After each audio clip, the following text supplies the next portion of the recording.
Hello everyone, myself Prajakta Rede, my roll number is 120 and I am from 2nd MBBS.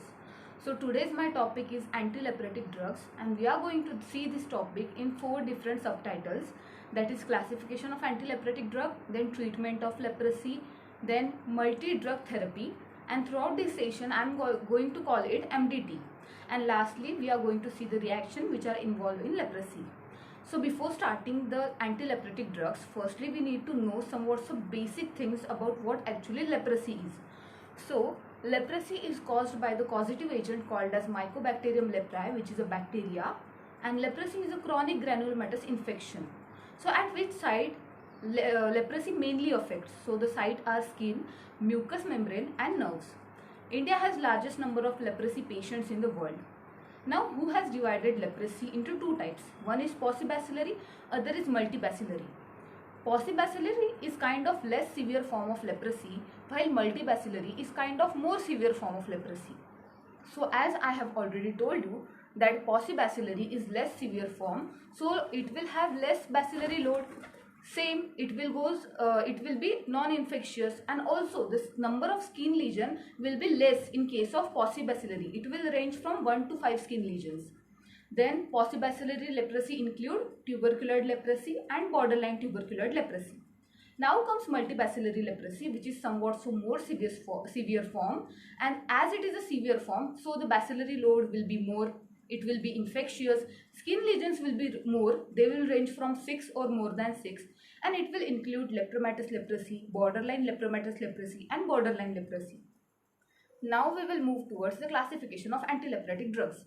So first class is sulfone, which include dapsone. Dapsone is the ultimately important drug in case of treatment of leprosy. Now phenazine derivative includes clofazimine. Anti-tubercular drugs means the drugs which are used for treatment of tuberculosis as well as leprosy. So it includes rifampin and ethionamide. Other antibiotics used in antileprotic drugs are ofloxacin, moxifloxacin, minocycline and clarithromycin.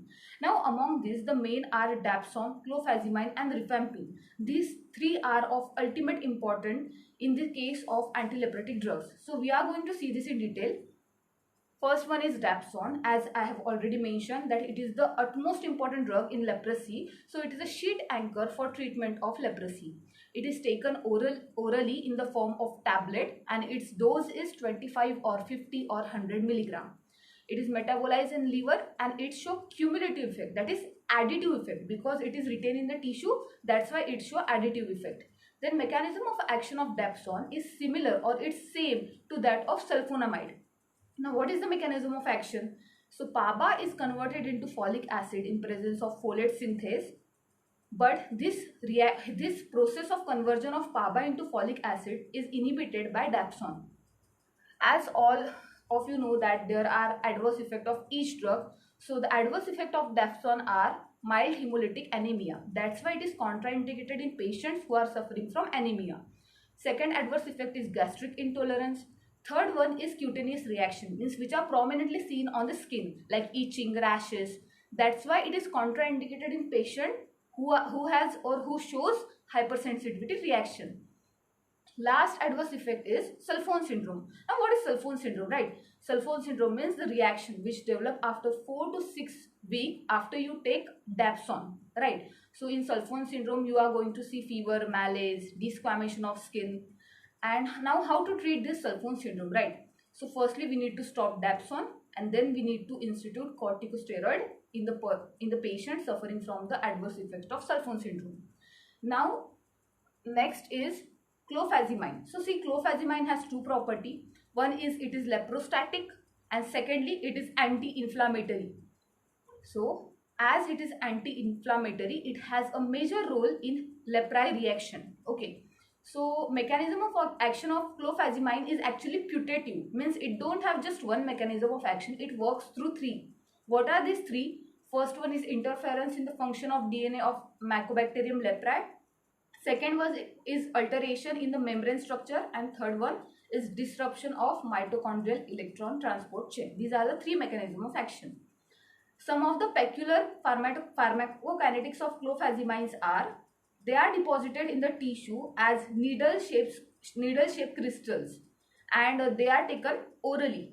Now adverse effect include means there are two. One is seen in skin and second one in GIT. In skin you can see reddish black discoloration, and it is the main adverse effect of clofazimine seen in leprosy. Now in GIT adverse effect, of course they are so common na. Nausea is there, anorexia is there, and see contraindication, they are contraindicated in early pregnancy and liver and kidney damage. Now rifampin, already we have seen it in antitubercular drugs. So it is the most potent drug to kill the Mycobacterium leprae. Okay, so also one important action of rifampin is it shortens the duration of treatment to the patient. Also, if you give rifampin alone, it will be of no use, because after some time the bacteria will develop resistance against rifampin. That's why rifampin should be given along with other drugs in MDT, so that resistance will not be developed.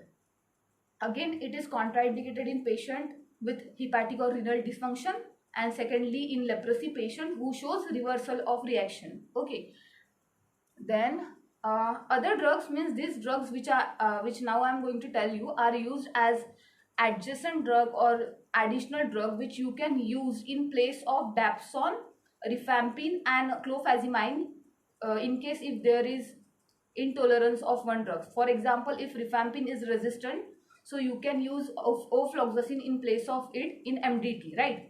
So first one is ethionamide. It is an anti-tubercular drug. Second one is minocycline. So here given the antileprotic activity comparison between clarithromycin, minocycline and rifampin. Rifampin has maximum antileprotic activity, followed by minocycline, and lastly come the least one, that is clarithromycin. So vertigo is one of the serious complication if we use minocycline for long term. Now come ofloxacin. I have already told you that it is used in alternative regimen and it is not safe if you use it for long term. Moxifloxacin is the most potent fluoroquinolone against Mycobacterium leprae, and this is the important one, that it's clarithromycin, that it is the only macrolide antibiotic which has the property or which shows the significance to act against Mycobacterium leprae. Okay, so now we are going to see the treatment of leprosy. There are two treatments, that is monotherapy and MDT. Monotherapy, as the name suggests, only one drug is used in the treatment, that is dapsone is used alone, and dose of dapsone is 100 to 200 milligram daily. But monotherapy is not used now because if you give dapsone alone, the bacteria will develop resistance against dapsone. That's why monotherapy is not used nowadays.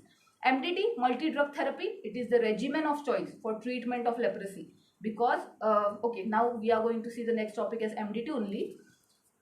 See, MDT is used to deal with dapsone resistant strains of Mycobacterium leprae.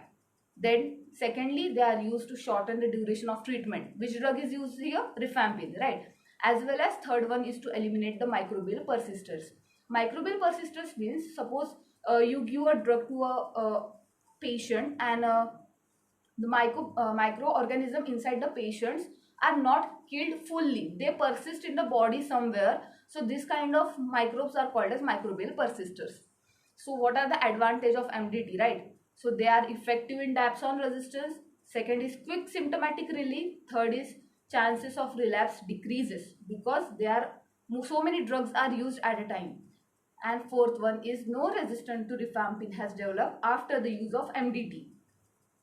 It is the most important part of treatment of leprosy, so you should learn it or you should understand it so nicely. So see, here are the given regimen of MDT. So we are going to see that rifampin, dapsone and clofazimine are used in MDT, and in adults and children, two different doses are used, right? So firstly, see, paucibacillary, less severe form. So treatment of duration of treatment will be 6 months. Multibacillary, more severe form, duration of treatment is 12 months. Rifampin 600 milligram administered monthly, and then dapsone 100 milligram self-administered daily. These two are common in both multibacillary as well as paucibacillary. Additional in multibacillary, clofazimine is given 300 milligram monthly and 50 milligram daily, which is self-administered. In children, doses of rifampin is 100 milligram per kg monthly once, and clofazimine is 1 milligram per kg daily plus 6 milligram per kg monthly once. Dapsone 2 milligram per kg daily. Now we are going to see that which reactions are involved with the case of leprosy. So two types of reaction are there, Lepri reaction and reversal reaction. So Lepri reaction seen in or occur in lepromatous leprosy, and it is type of Jaris-Herheimer, that is Arthur's type of reaction. So what actually you see in a Lepri reaction is, suppose in a leprosy patient there is kind of lesion, okay? So that already existing lesion become enlarged, it become red, it become more swollen, so it will be more painful. In case of reversal reaction, it is seen in case of tuberculoid leprosy and borderline lepromatous leprosy. It is a kind of delayed hypersensitivity reaction, and in this multiple nerves are involved. See, as I have already told you, see three sites where the leprosy is mainly seen, where the bacteria actually affects our skin, mucous membrane and nerve. But in reversal reaction, multiple nerves are involved, they are swollen, and that's why painfulness is experienced by the patient. Now, how to treat these reactions which are seen in leprosy? So see, in case of Lepri reaction, clofazimine is used 200 milligram daily to control the reaction. But if the case is so severe, then you need to stop Dapsone for some time. In case of reversal reaction, the treatment is clofazimine and corticosteroid. So now, based on the lecture, there are few MCQs. How much dose of rifampin is used in MDT? It is an easy one, that is 600 milligram. Which is the only macrolide antibiotic with antileprotic activity? Answer is clarithromycin. Which drug is sheet anchor for treatment of leprosy? Of course, it is so easy. That is, answer is Dapsone. Now, the Lepri reaction occurs in which type of leprosy? It is seen in the severe lepromatous leprosy, that is LL. Now, mechanism of action of Dapsone is similar to which of the following? Answer is sulfonamide, that is conversion of PABA into folic acid is inhibited. Thank you.